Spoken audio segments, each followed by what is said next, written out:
Prelude to a synopsis sounds like a musical performance, but it's all about the verb. There are a lot of terms to use in Latin when we talk about verbs. First of all, verbs are action words, or they express states of being. In Latin, verbs are divided into 4 groups called conjugations, and some verbs don't belong to any particular group, or they're a combination of groups, so they're called irregular.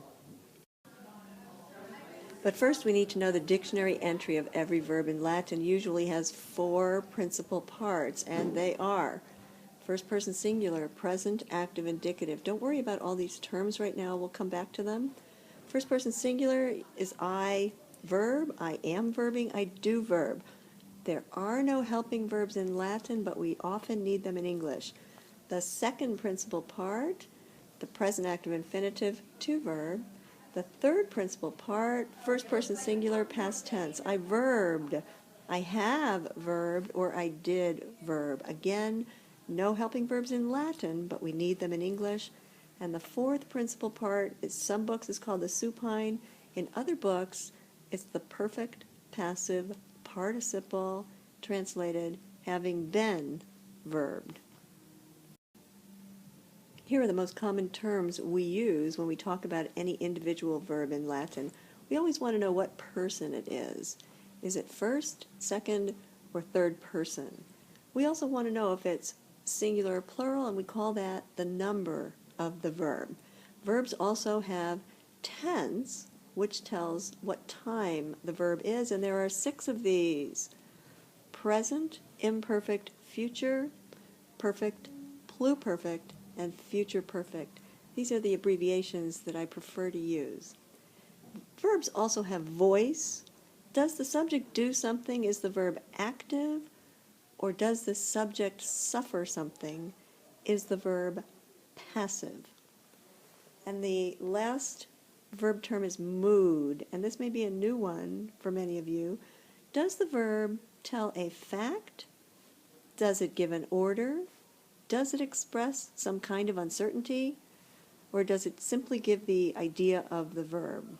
And these 4 moods are called the indicative, the imperative, the subjunctive, and the infinitive.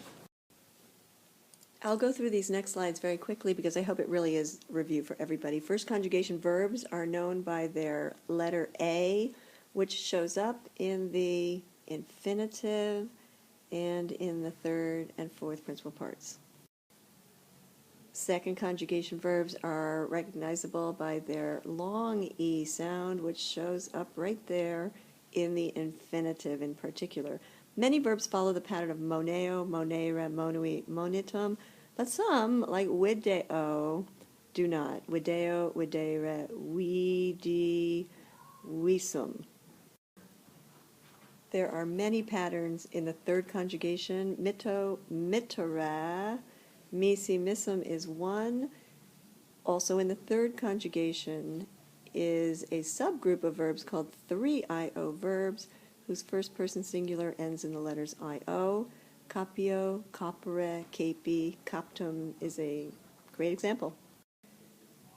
And there aren't that many fourth conjugation verbs, but they have a long I in their infinitive, which you can see right here in the verb punio, punire, punivi, punitum, I punish.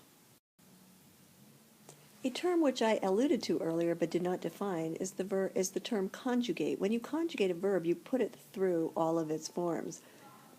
In order to do that, you need to know the regular personal endings, and there are 2 sets of them, one for active verbs and one for passive verbs.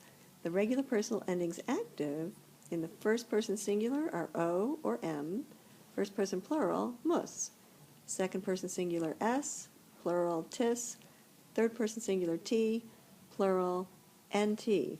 So the subject of a verb with each of these endings brings us back to person. So first person singular is I, first person plural, we, second person singular is you, second person plural, you all or y'all. Third person singular could be he, she, it, or a noun. And third person plural, they.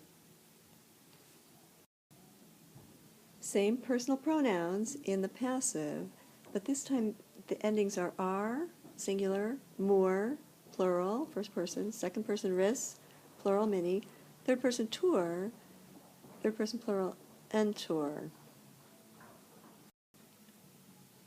The English word synopsis comes from two Greek parts. Syn, which means with or together, it's equivalent to the Latin word cum, or the prefixes co, com, con, etc.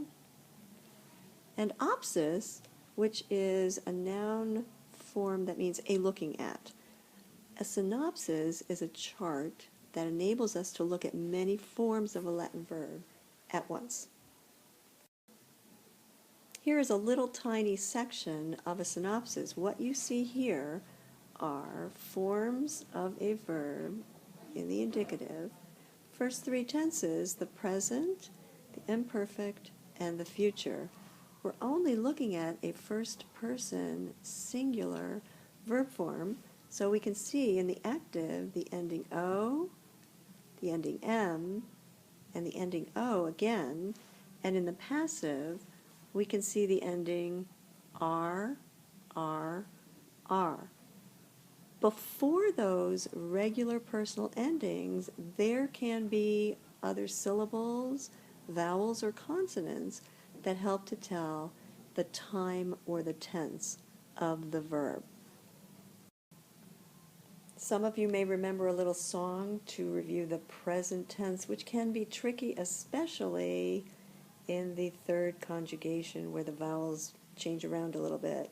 Paro, paras, parat, paramus, paratis, parant, moneo, mones, monet, monemus, monetus, monent, rego, regis, regit, regimus, regitus, regunt, audio, audis, audit, audimus, auditus, audiunt. Now, can you change each of those to the passive? Wally.